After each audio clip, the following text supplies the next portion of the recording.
Baik, Assalamualaikum warahmatullahi wabarakatuh.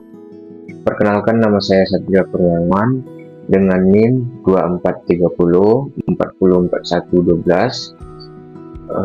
Saya berasal dari jurusan Manajemen Bisnis Syariah.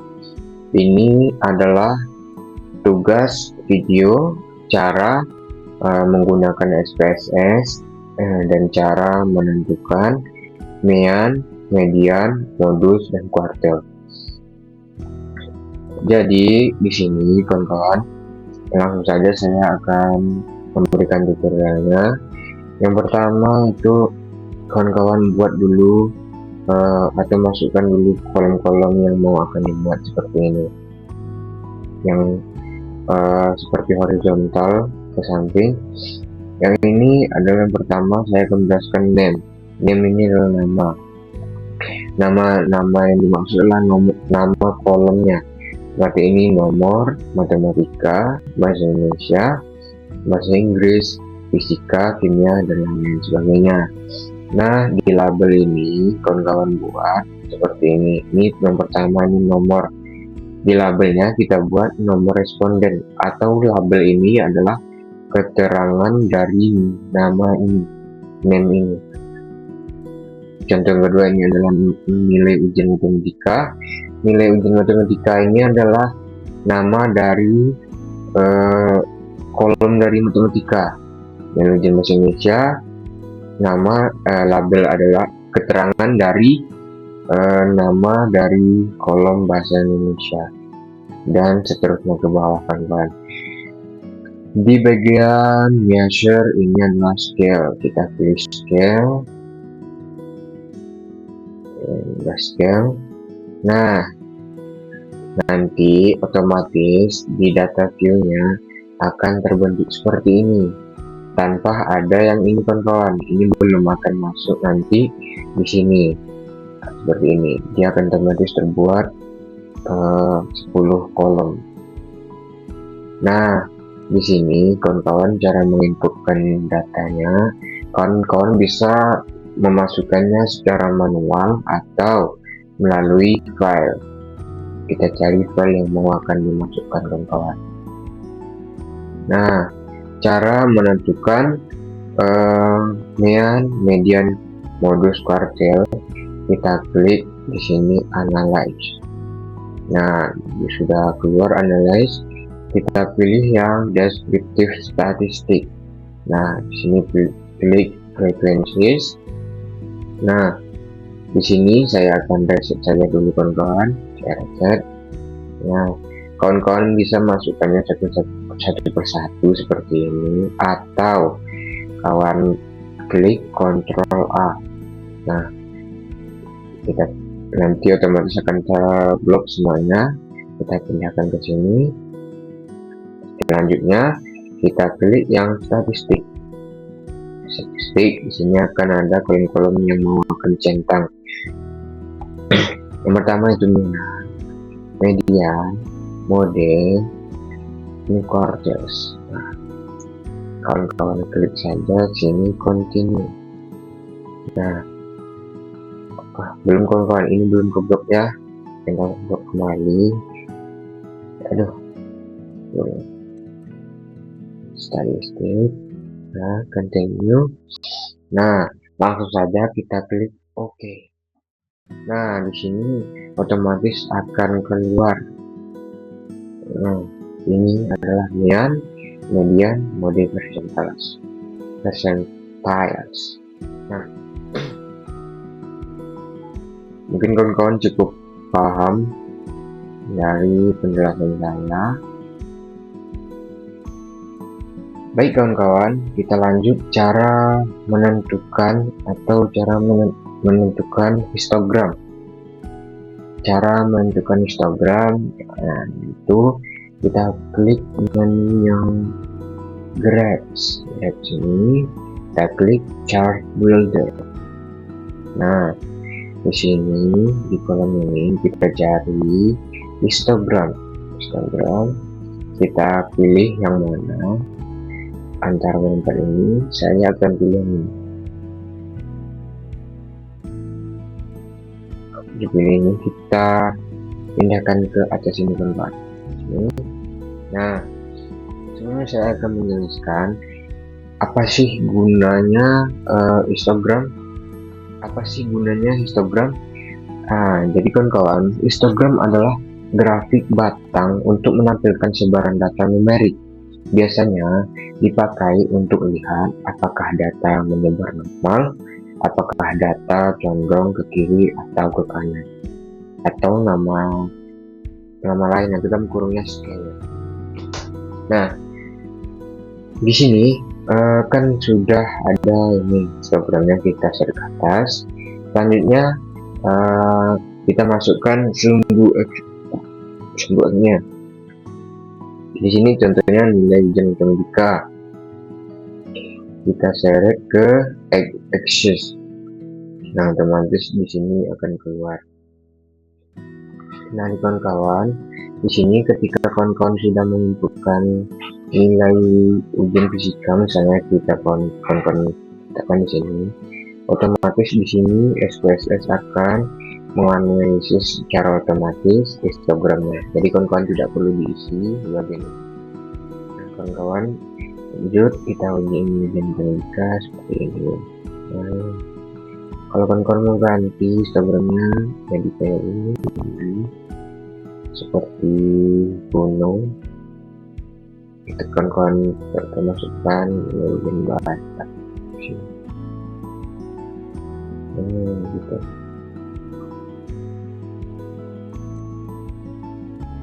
Oke, mungkin kawan-kawan sudah paham dengan bagian saya. Baik kawan-kawan, selanjutnya saya akan menjelaskan bagaimana cara menentukan uji normalitas atau uji normality.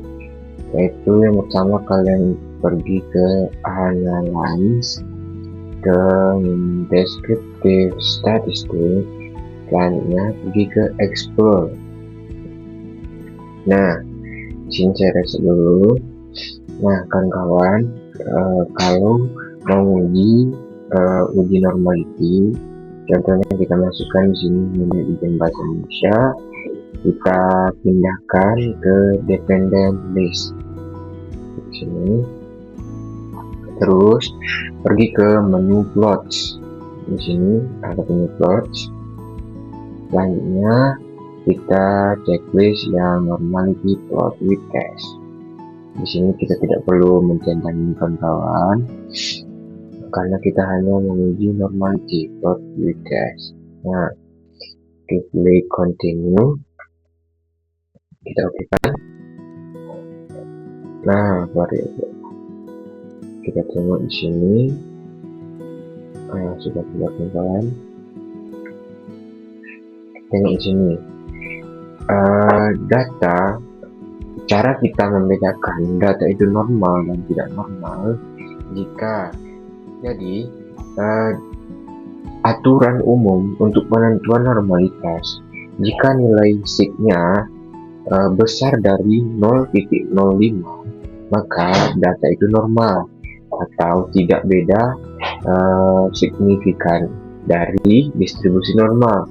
Jika nilai sigma kecil dari 0,05, maka data tidak normal, berbeda signifikan dari distribusi normal. Jadi di sini datanya berarti normal kawan-kawan, karena lebih atau besar dari 0,05. Di sini ada Kolmogorov-Smirnov, ada Shapiro-Wilk, maka data ini normal kawan-kawan. Begitu juga seperti nih, kawan mau analis geografi misalnya atau sejarah, ulang lagi explore. Nah, kita reset sejarah misalnya, atau PAI atau geografi dependent list plot, kita checklist normality plot with test.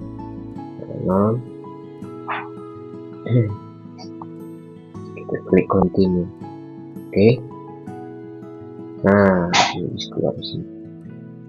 Berarti di sini juga normal kawan, karena lebih dari 0,05, maka data normal.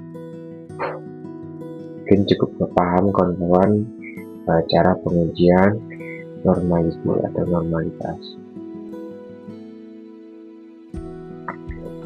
Baik teman-teman, kita lanjut cara pengujian homogenitas. Tahap yang perlu diperhatikan kawan-kawan adalah tahap pertama yang perlu diperhatikan, kita akan membuat variabel kelas numerik. Ini adalah yang membedakan antara kelas 1, kelas A dengan kelas B. Lalu sini nanti kawan-kawan seperti ini, value-nya klik 1 di sini, labelnya kelas gitu. Nanti kalian teman-teman add-kan, tambahkan, nanti otomatis seperti ini, dan klik OK. Nah, bagaimana cara cek homogenitas? Cara uji homogenitas, pertama kita pergi ke klik analyze, terus kita cari di sini namanya comparements. Nah, di sini kita cari one way ANOVA. Nah, jadi kita reset dulu. Misalnya kita cek uji homogenitas nilai ujian fisika misalnya. Ini kita masukkan ke data dan tulis kelas siswa kelas A dan kelas B tadi kita pindahkan ke faktor. Nah, terus kita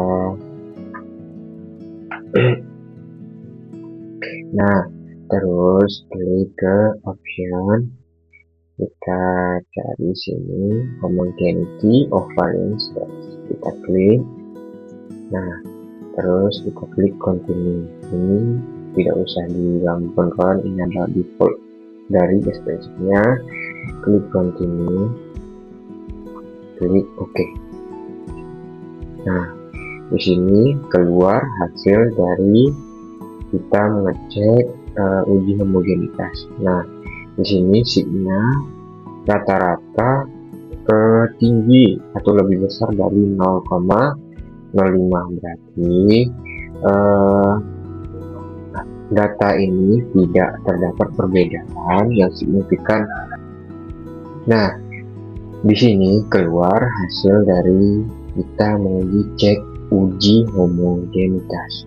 Nah, berdasarkan hasil uji one way ANOVA diperoleh signifikansi 0, diperoleh sebesar 0,606.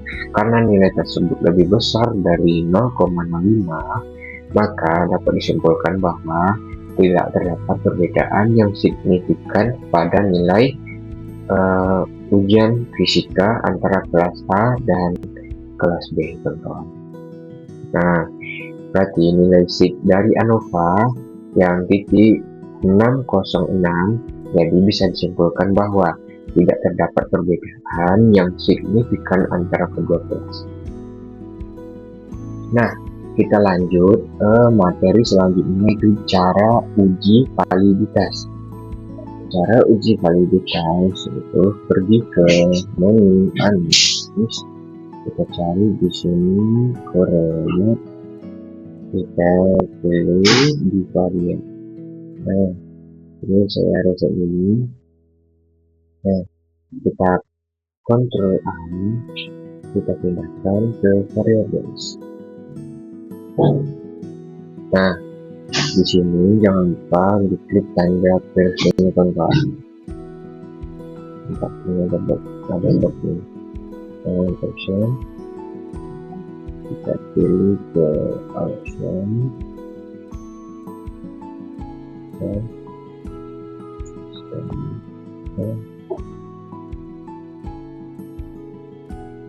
Nah, di sini sudah digunakan semuanya. Terus klik version, kita klik OK.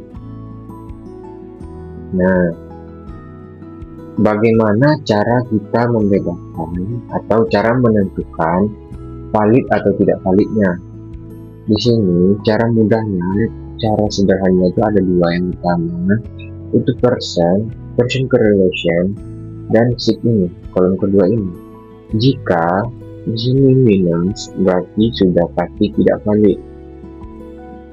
Kalau di bawah ini lebih dari 0,05, berarti juga tidak valid. Misalnya ujian fisika ini, di sini ada positif maksudnya tidak ada tanda minus.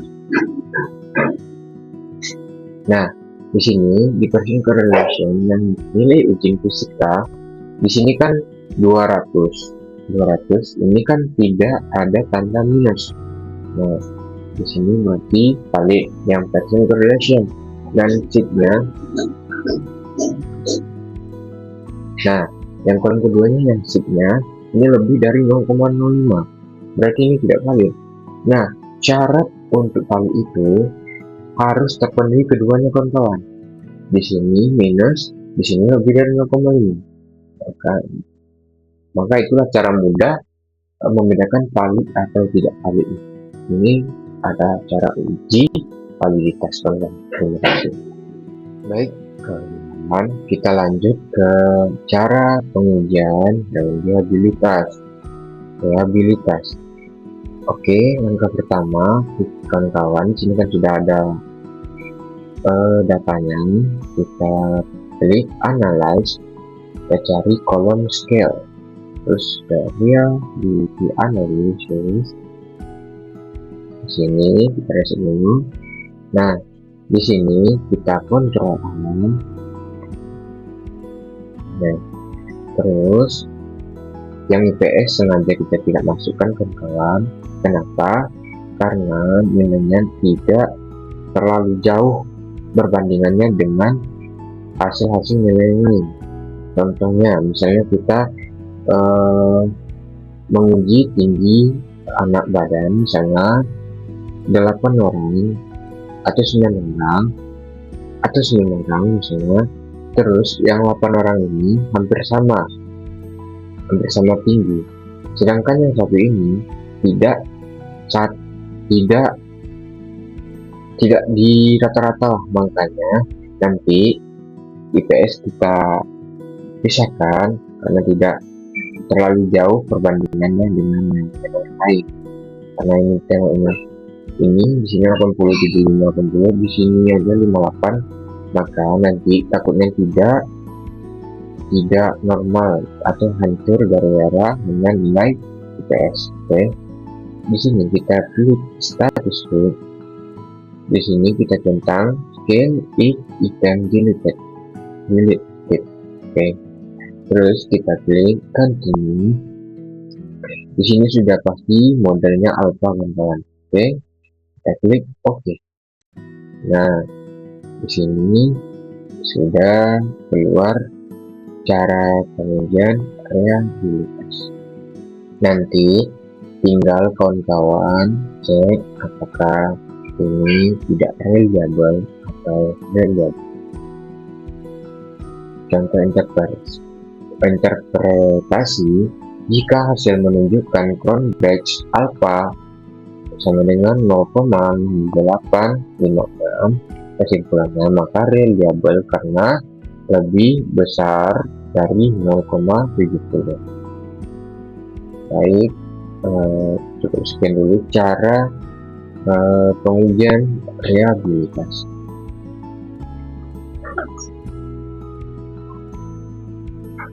Nah, baik kawan-kawan, kita lanjutkan ke ujian real. Nah, kawan-kawan, marilah kita lanjutkan ke uji korelasi. Tujuan dari uji korelasi adalah mengukur kekuatan dan arah hubungan antara dua variabel.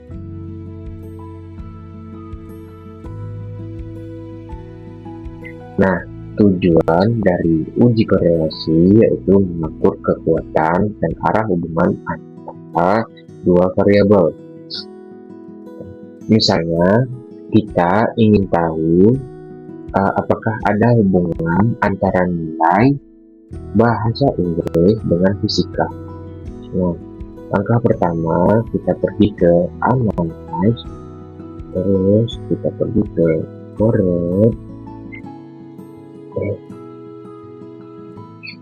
Nah, kita cari ke Correct, terus kita cari ke Briefware. Nah, di sini saya resetkan saja dulu biar kawan-kawan paham. Kita kontrol A, kita pindahkan ke sini kecuali ke siswa karena kita hanya menguji yang numerik. Nah, di sini sudah version kita centang, detailed, flat, significant, variation kita juga kita centang. Nah, ini keluar hasil dari uji correlation. Baik, selanjutnya kita masuk ke materi selanjutnya, yaitu uji baik, selanjutnya kita masuk ke materi selanjutnya. Baik, selanjutnya kita masuk ke materi cara analisis kolerasi berganda dengan SPSS. Caranya, kawan-kawan sudah masukkan data X1, X2, dan Y. Di sini data view, kita kontrol A, klik analyze, terus ke regression, terus kita cari di sini linear. Kita reset dulu, yang Y kita masukkan ke dependent, yang kesiapan mahasiswa, siswa kita masukkan ke independent. Kita kontrol juga independent, kita klik statistik, terus nah di sini kita klik yang statistik, terus kita klik yang R squared change, terus kita klik continue, kita klik OK. Nah, di sini sudah keluar datanya. Di sini besar atau lebih dari 0,005. Baik, mungkin kawan-kawan cukup paham atau mudah untuk memahaminya di bagian uji korelasi berganda. Baik, kita lanjut ke materi terakhir, yaitu uji hipotesis. Di sini kita ada dua responden, yaitu nilai dan kelompok. Di sini kita isi kelompok. Di sini kalau di sini klik satu, itu satu, itu adalah kelompok A, 2 adalah kelompok 2. Kelompok 2. Oke. Di sini di data view kita kontrol A, ini kita kontrol A, klik analyze, klik comparements, itu ada independent sample test. Nah, di sini nilai kita masukkan ke test variable, kelompok kita masukkan ke grouping variable. Second group, di sini kita klik satu, di grup 2 kita klik grup 2. Option, di sini sudah 90%, continue, klik OK. Nah, di sini sudah keluar independent sample test.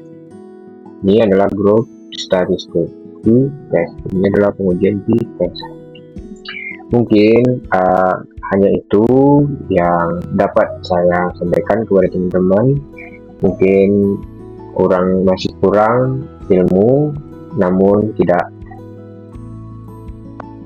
ilmu. Mungkin hanya itu yang dapat saya sampaikan. Saya tutup dengan Assalamualaikum warahmatullahi wabarakatuh.